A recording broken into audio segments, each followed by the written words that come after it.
और यदि ये क्रिया कोई महत्वपूर्ण नहीं होती तो ये बार बार क्यों कहा जाता है यहां पर? हम भागवत जी का श्रवण कर रहे हैं क्योंकि हमको भागवत धर्म का अनुष्ठान करना है, और ये भागवत धर्म का अत्यंत महत्वपूर्ण अंग है। भगवान भी बता रहे हैं, या नारद जी ने जब उपदेश किया, नारद जी मंत्र देते, बोले बेटा जा मंत्र जप।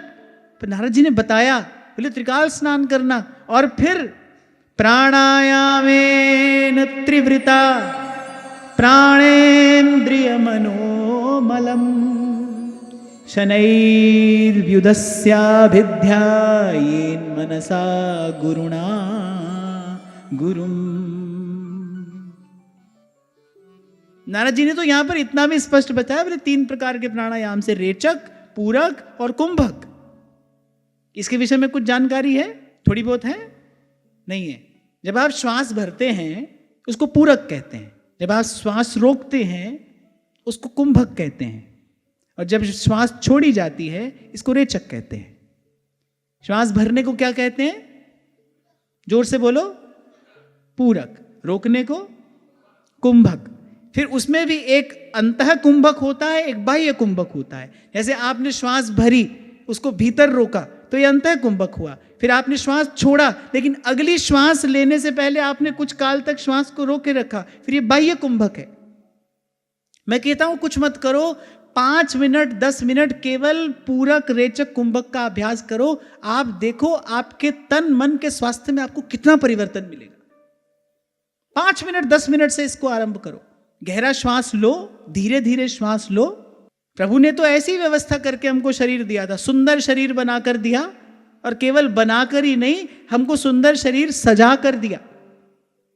बिल्कुल अपना सा ही रूप तो भगवान ने हमको दिया, अपना सा ही आकार भगवान ने हमको दिया, और फिर ये श्वासों की पूंजी, श्वासों की संपत्ति दी। और हम दिन भर सांप की तरह फुफकारते रहते हैं, काम क्रोध के अधीन। ऐसी हमारी दिनचर्या है, ऐसी हमारी जीवन शैली, ऐसा ही हमारा आहार विहार है। और आप सोचो बस बैठे बैठे लीला चिंतन हो जाएगा और पहुंच जाएंगे हम वहां पर, ऐसा होगा नहीं। हाँ, फिर मैं सोचता हूं भाई उसकी जरूरत भी किसको है? आप कहते हो कि अरे महाराज हमको जाना ही क्यों है वहां पर? आप कथा सुनाने आ जाते हो, हम सुनने आ जाते हैं, बढ़िया बाद में प्रसाद मिल जाता है, यहाँ से जाते हैं और थोड़ा बहुत अपना कर लेते हैं, बाकी हमारा काम बढ़िया चल रहा है। आप हमको वहाँ भेजने के लिए लगे हो, हमको वहाँ जाना ही नहीं है। क्योंकि जिसको जाना है वो तो भाई संतों के, गुरुजनों के बताए सीधे सच्चे रास्ते पर चलेगा, चलने में क्यों देर करेगा? जिसको जाना है वो क्यों विलंब करेगा? हमको जाना ही नहीं है। सुन रहे हैं, जब श्री कपिल देवहूति संवाद हो रहा था, कम से कम 10 बार ये चर्चा हुई होगी उन दिनों, हुई कि नहीं हुई? 10 बार कम से कम ये चर्चा हुई। कितना बल देकर, कितना समझाकर मैंने आपसे कहने का प्रयास किया, उसके बाद आप सब वहीं के वहीं तो हो। क्या किया आपने? अब आपकी प्रतिक्रिया देखकर तो मुझे भी सोचना पड़ेगा, भाई मैं ये माथापच्ची करने क्यों चला आता हूं यहां पर?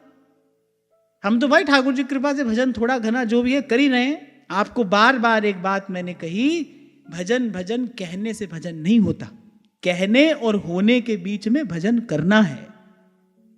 साधन साधन कहना और साधन होने के बीच में आपको साधन करना पड़ेगा, लगना पड़ेगा।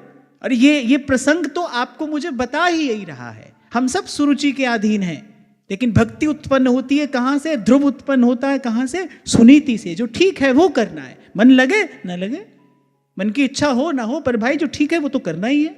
और एक और बात भी मैं यहां कहना चाहता हूं, जिसके जीवन में सत्संग नहीं है वो भटक रहा है तो समझ में आती है बात, पर जिसको प्रभु ने सत्संग में लाकर बिठाया है, जिसके लिए प्रभु ने ये व्यवस्था की है, वो भी अगर अनदेखी कर रहा है, वो भी अगर समय गंवा रहा है, वो भी अगर समय के मूल्य महत्व को नहीं समझ रहा है, वो भी अगर अविलंब साधन में नहीं लग रहा है, ये तो भाई प्रभु के दिए हुए प्रसाद की अवज्ञा है, अवहेलना है। महाप्रभु कह रहे हैं ना, हरि पद भज पर ना विलंब कर, देर मत करिए।